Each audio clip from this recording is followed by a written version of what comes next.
আমি বলতে পারি সরকার গঠন করলে আমরা এই করব, সেই করব, এই করব, এই করব, অনেক কিছু বলা যায়। আমি একটা ছোট্ট ঘটনা আপনাদের সকলের সামনে তুলে ধরতে চাই। এখন ঘটনাটা দিয়ে আহ, আপনি যদি কমিটমেন্টের বিষয়টি বুঝতে পারেন, খুব ভালো। যদি বুঝতে না পারেন, সেটা আমাদের জন্য একটু পেইনফুল। কারণ ঘটনাটা কি, আপনাদের সকলের সামনে আমি ঘটনাটা তুলে ধরছি। ঘটনাটা বেশি দিন আগের না, আহ, 1 মাস আগের ঘটনা। 16ই ডিসেম্বর।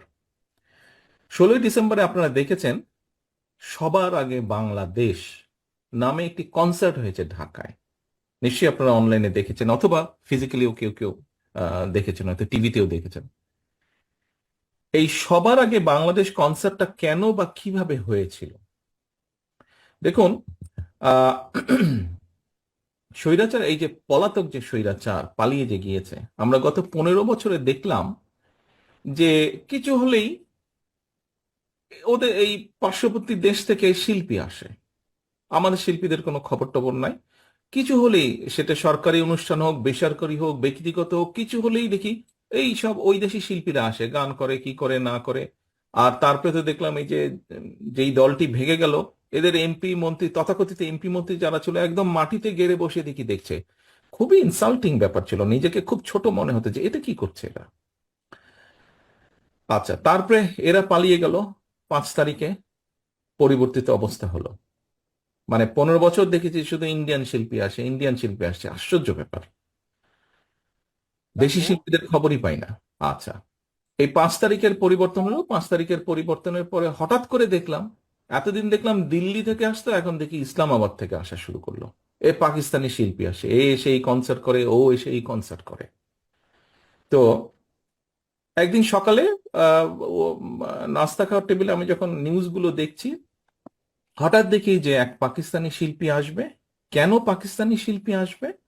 সে আসবে বৈষম্য বিরোধী আন্দোলনে যে সকল ছাত্রছাত্রী আহত হয়েছে বা বিভিন্নভাবে ক্ষতিগ্রস্ত হয়েছে, তাদের জন্য ফান্ড রেজ করবে। সেই শিল্পী কোনো পয়সা নিবে না, সেই ফান্ডের জন্য যা পয়সা উঠবে সেটা সব তারা সেই ফান্ডে দিবে। কিন্তু ওখানে একটা ভিতরে লুকোনো ব্যাপার ছিল। বিপিএল এর খেলা ছিল। সেই বিপিএল এর খেলার নাম করে সেখান থেকে পত্রিকার নিউজে যা আমি দেখলাম, 3.5 কোটি টাকা সে নিয়ে যাবে বা নিয়ে গিয়েছে। সকালে নিউজটা দেখার পরে আমার খুব মেজাজ খারাপ করলো, খুব বিরক্ত লাগলো। আমি তখন আমাদের দলের যারা এই কালচারাল লাইনে যারা কয়েকজন জড়িত আছে, এরকম কয়েকজনকে আমি ডাকলাম। আমি ডেকে বললাম যে দেখো, সামনে 16ই ডিসেম্বর আমি একটি কনসার্টের আয়োজন করতে চাই ঢাকা শহরে।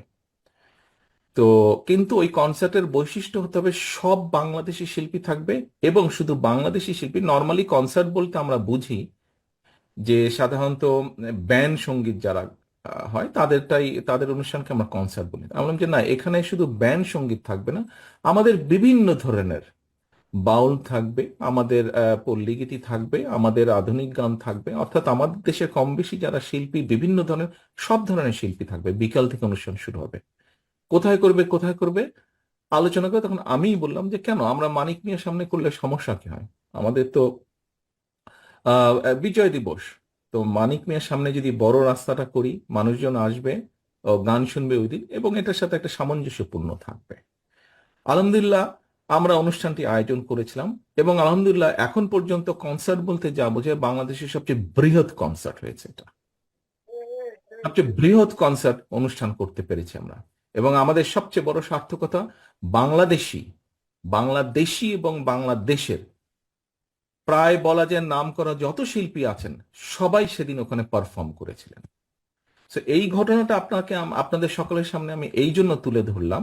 আমাদের রফিকুল ইসলাম যেটা বলেছেন, আমি ওনার উত্তর হয়তো কথা প্রসঙ্গে অনেক কিছু বলতে পারতাম যে এই করব, এই করব, এই করব। বাট কিছু হলেও, ছোট হলেও, সেটি পর্যটন বলেন, কৃষ্টি কালচার বলেন, আমরা করেছি, অন্তত করার উদ্যোগ নিয়েছি, চেষ্টা করেছি আমরা।